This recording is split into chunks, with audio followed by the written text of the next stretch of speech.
हर हर महादेव भक्तजनों, राम राम सभी को। कैसे हो आप सब? आशा करते हैं भगवान शिव की अपार करुणा आप सबके ऊपर बरस रही होगी। आज हम भगवान शिव के द्वादश ज्योतिर्लिंगों में सबसे पहले ज्योतिर्लिंग सौराष्ट्रे सोमनाथम, सौराष्ट्र में जो सोमनाथ ज्योतिर्लिंग स्थापित है उसकी कथा आपको सुनाएंगे। 12 ज्योतिर्लिंगों में सोमनाथ ज्योतिर्लिंग सबसे पहला ज्योतिर्लिंग है। गुजरात प्रांत के काठियावाड़ क्षेत्र में समुद्र के किनारे सोमनाथ नामक विश्व प्रसिद्ध मंदिर है।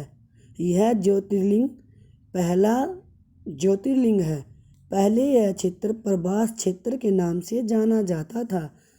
यहीं भगवान श्री कृष्ण ने जरा नामक व्याध के बाण को निमित्त बनाकर अपनी लीला का संवरण किया था।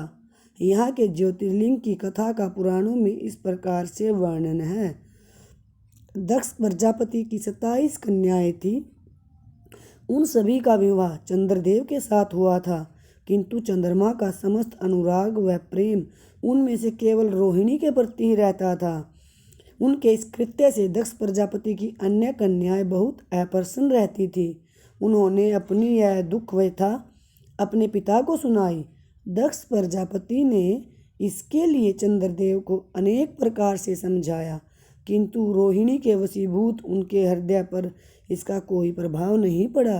अंततः दक्ष ने क्रुद्ध होकर उन्हें अक्षयग्रस्त हो जाने का शाप दे दिया। इस शाप के कारण चंद्रदेव तत्काल अक्षयग्रस्त हो गए।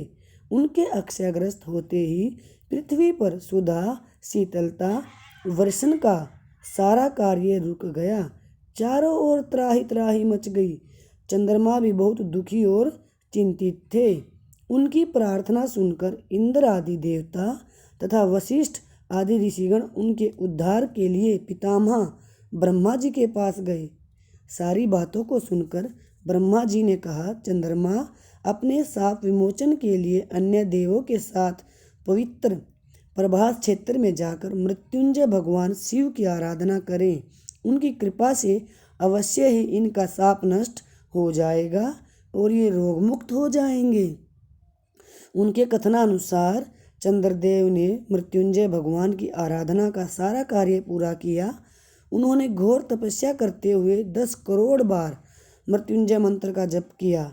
इससे प्रसन्न होकर मृत्युंजय भगवान शिव ने उन्हें अमरत्व का वर प्रदान किया। उन्होंने कहा, चंद्रदेव तुम शोक न करो, मेरे वर से तुम्हारा शाप मोचन तो होगा ही साथ प्रजापति दक्ष के वचनों की रक्षा भी हो जाएगी। कृष्ण पक्ष में प्रतिदिन तुम्हारी एक एक कला क्षीण होगी, किंतु पुनः शुक्ल पक्ष में उसी क्रम से तुम्हारी एक एक कला बढ़ जाया करेगी। इस प्रकार प्रत्येक पूर्णिमा को तुम्हें पूर्ण चंद्रत्व प्राप्त होता रहेगा। चंद्रमा को मिलने वाले इस वरदान से सारे लोकों के प्राणी प्रसन्न हो उठे। सुधाकर चंद्रदेव पुनः 10 दिशाओं में सुधा वर्षण का कार्य पूर्ववत करने लगे। शाप मुक्त होकर चंद्रदेव ने अन्य देवताओं के साथ मिलकर मृत्युंजय भगवान से प्रार्थना की कि आप माता पार्वती के साथ सदा के लिए प्राणों के उद्धारणार्थ यहाँ निवास करें। भगवान शिव उनकी इस प्रार्थना को स्वीकार करके ज्योतिर्लिंग के रूप में माता पार्वती के साथ तभी से यहाँ रहने लगे। पावन प्रभास क्षेत्र में स्थित इस सोमनाथ ज्योतिर्लिंग की महिमा महाभारत, श्रीमद् भागवत तथा स्कंद पुराण आदि में भी विस्तार से बताई गई है। चंद्रमा का एक नाम सोम भी है। उन्होंने भगवान शिव को ही अपना नाथ स्वामी मानकर यहाँ तपस्या की थी। अतः इस ज्योतिर्लिंग को सोमनाथ कहा जाता है। इसके दर्शन, पूजन, आराधना से भक्तों के जन्म जन्मांतर के सारे पाप और दुष्कृत्य विनष्ट हो जाते हैं। वे भगवान शिव और माता पार्वती की अक्षय कृपा का पात्र बन जाते हैं। मोक्ष का मार्ग उनके लिए सहज ही सुलभ हो जाता है। उनके लौकिक पारलौकिक सारे कृत्य स्वमेव सफल हो जाते हैं। यह ज्योतिर्लिंग भगवान शिव के 12 ज्योतिर्लिंगों में पहला ज्योतिर्लिंग माना जाता है।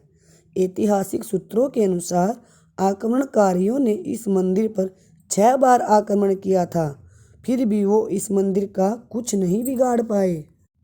भक्तजनों, तो आपने भगवान शिव के 12 ज्योतिर्लिंगों में सबसे पहले ज्योतिर्लिंग सोमनाथ की कथा सुनी।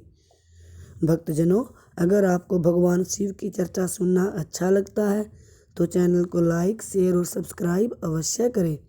कथा को सुनने के लिए दिल से धन्यवाद। हर हर महादेव भक्तों। राम राम सभी को। धन्यवाद।